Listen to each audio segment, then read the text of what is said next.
the module we present at our workshop, District Construction SEC workshop we do. So we've put some learning objectives on here. I don't know how successful I'll be at satisfying these, but we will talk a little bit about filing petitions, what has been effective and ineffective, particularly with respect to qualification, and I hope that I can provide some information, but you all may be in a better position to provide information about how you can effectively help petitioners and potential petitioners in the process. There are two processes. Ted spoke to this a little bit when we were talking about the advisory board.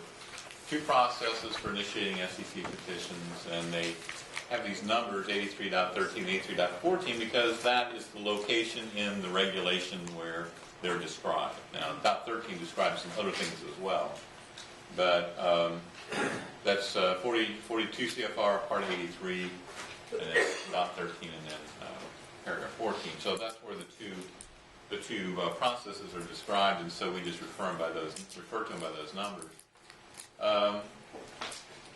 For 83.13, these are petitions that are filed by covered workers. Doesn't have to be a claimant.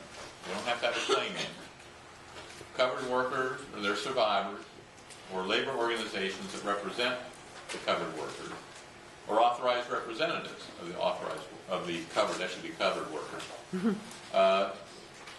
That would submit a petition with the required associated information to us and say, we believe there should be an SEC class for this site, for this years, for these people at the site, and it can be all people at the site. So that's a worker or survivor or authorized rep initiated process at 8313. 8314 is a NIOSH initiated process. And we are researching a site, how will we reconstruct these radiation doses, and we come to the conclusion that we can't. There's not a way to reconstruct a sufficiently accurate dose reconstruction for the site or for some period of time during the site's operation or some portion of the site.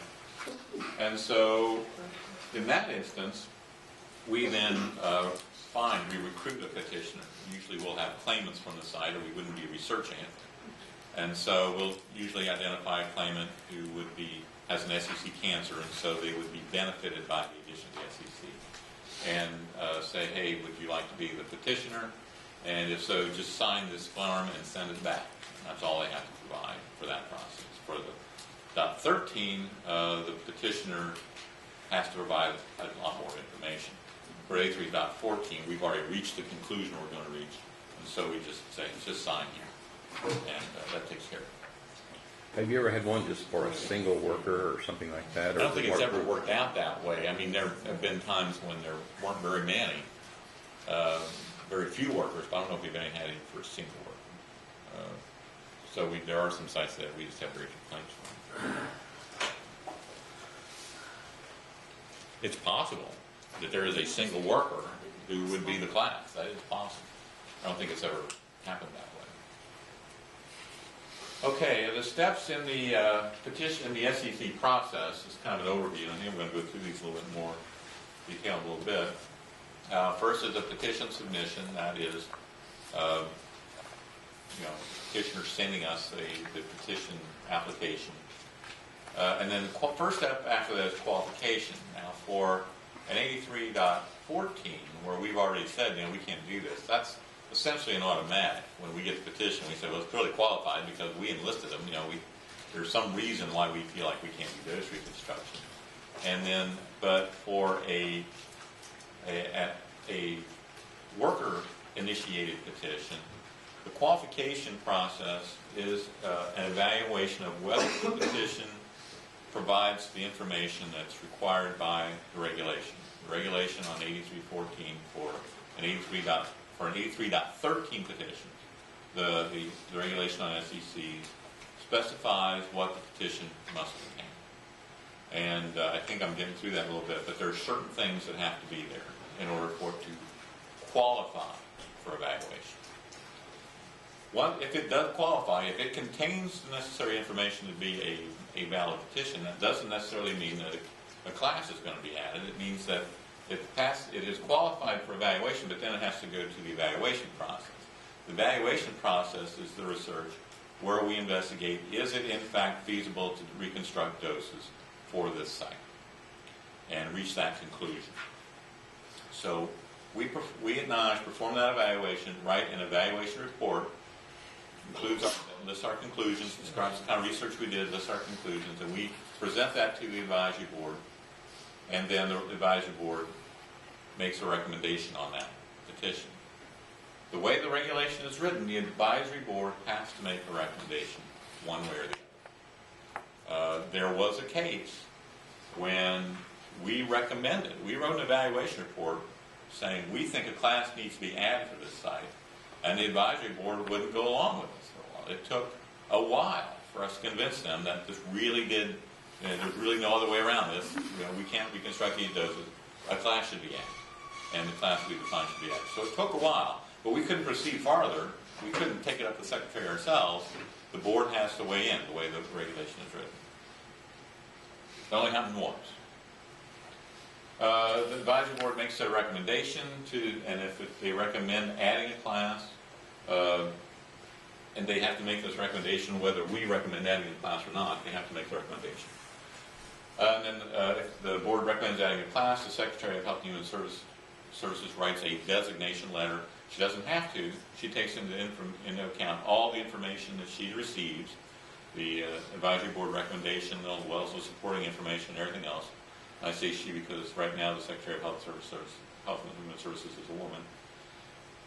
But every time so far that the board has recommended a class, she has designated. She has agreed with the board designated class. That has happened every time. And then the Secretary sends a letter to Congress informing them of this designation. Congress, by the law, has 30 days to act. It used to be 180 days.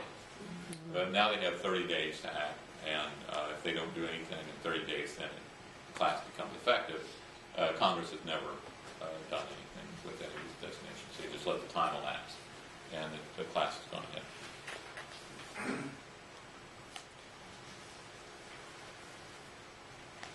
Okay, qualification process.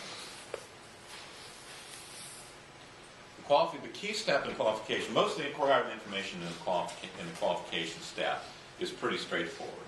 You have to define the facility, the covered facility, and it has to be a single covered facility.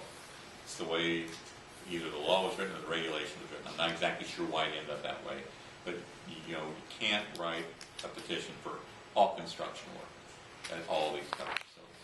You have to specify the covered facility. You can write, if you are 7 sites you're interested in, you can write 7 petitions but for each of those, but it's got to be one facility. You have to describe the portion of the worker population you're talking about. It can be all. We've had a number that have come in who have specified, say, plumbers and pipe fitters, security officers and firefighters. The petition can come in with the class, and the advantage of specifying a smaller group is you may be in a position to say, I know this group wasn't monitored. There's no monitoring for this group, I know that. Whereas if you say everybody and there are no monitoring records, well, chances are there are some monitoring records for somebody. So there's an advantage to that. On the other hand, if there was a particular kind of exposure that just wasn't monitored at all, certainly okay to put in all, say all employees at the site. And very many of the designations ultimately end up there anyway. The class designations very often end up at all employees. Don't always, but very often they do, for the covered period. You also have to specify what period of time are you talking about. It can be the entire time that the site ran, or it can be some specified period of time. You have to specify the time that the thing won, what people you're petitioning for, what period of time you're talking about.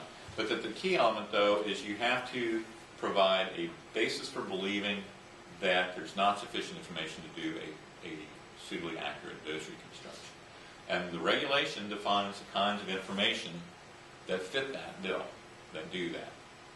It has to be information about a lack of monitoring.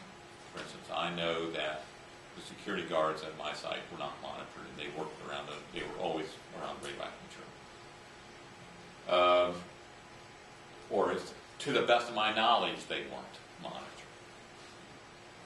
Destruction, falsification, or loss of records. There have been some cases like that where there's clear description of, hey, they had these records about people's exposure and they threw them away. Or these records were falsified, and here's why. Now, you can't just say that. Usually you got to have some evidence to back this up.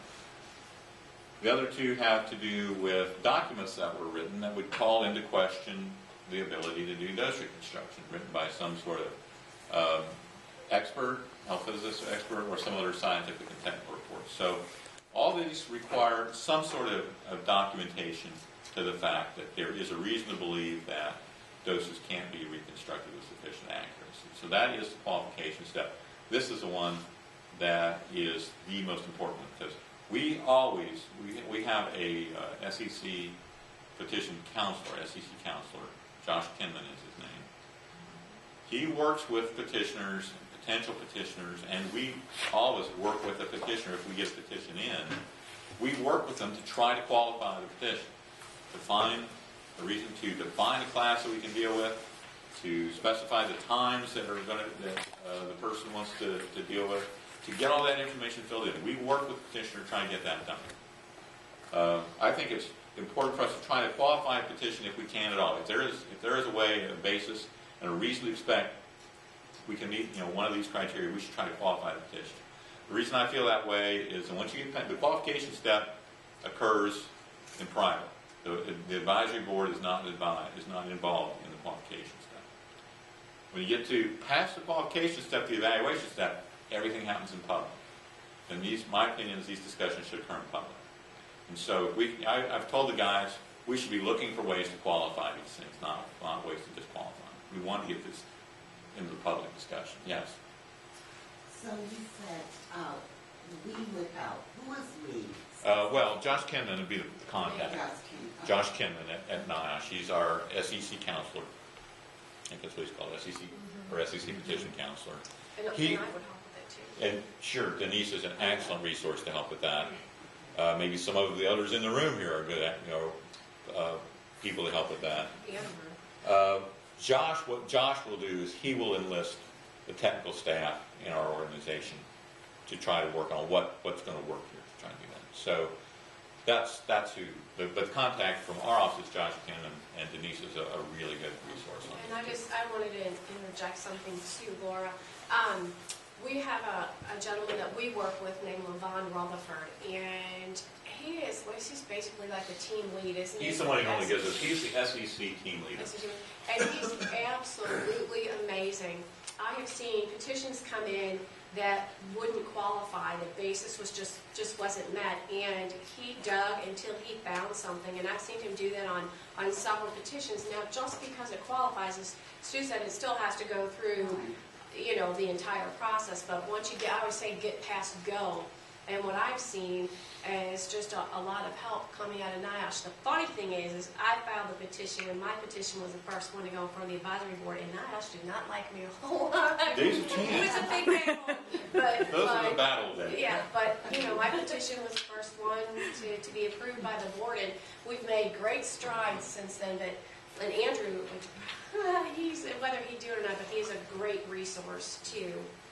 Well, let me ask you a couple of questions. As far as sources, scientific or technical report, That's right. government reports, things like GAO, so that would be a good source. What about Stanford Co-Venant Associates? Because I know they do the site profile reviews. I would think those would fit. Yeah. You've accepted those as expert reports? Yeah, I wouldn't see how we wouldn't, especially since I want to get the discussion public. If Stanford Cohen has written a report, they've probably done it for this program, and it's there anyway. It's already out there. I mean, we need to address those issues. So yeah, that should probably work.